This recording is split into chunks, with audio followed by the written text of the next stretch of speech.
In the United States, the notion that we should be paid fairly for our labor is a foundational principle. That's what's at stake here.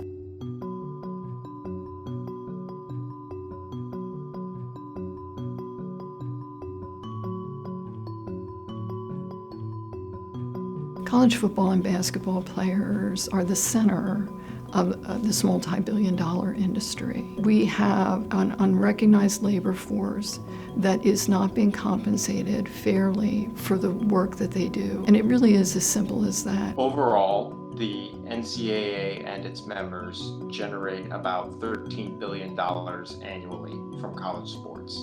These players, they're the sole reason why the NCAA and its members are able to generate that $13 billion.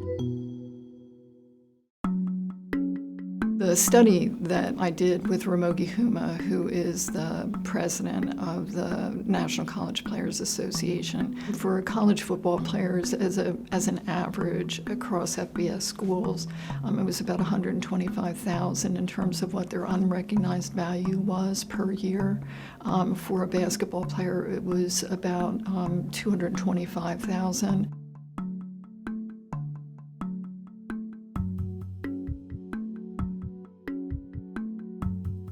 These players, 95 to 98%, the most valuable point of their athletic careers in their lifetime are while they're in college.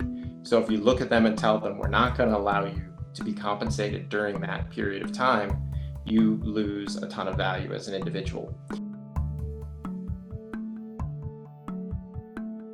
They use this concept of amateurism to create a rationale to explain their business practices. But the plain fact of the matter is that it's really a tool of control in terms of the players. I think one of the most concerning things about that position is this indefensible stance that young people can't manage money. And I think there is a potentially racial component to that. I would argue the main reason why these college athletes, particularly in basketball and football, the restrictions are there so that they cannot be compensated, are the fact that the players are predominantly Black. These are the only two sports in the US where the athletes are predominantly Black, yet they happen to also be the two sports that generate the most money in college.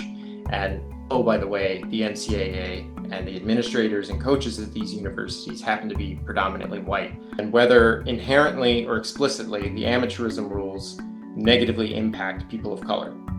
I think the starting point on this is the creation of a viable players association. Once we have a players association that has the ability to negotiate, then I think we can begin to hammer out this new model that can take apart what's currently existing. And basically what's left on the table then is competition, and there are a few leagues out there, one of which I'm involved with, that are trying to compete with the NCAA from the outside for this talent pool where they would be offering compensation to the players.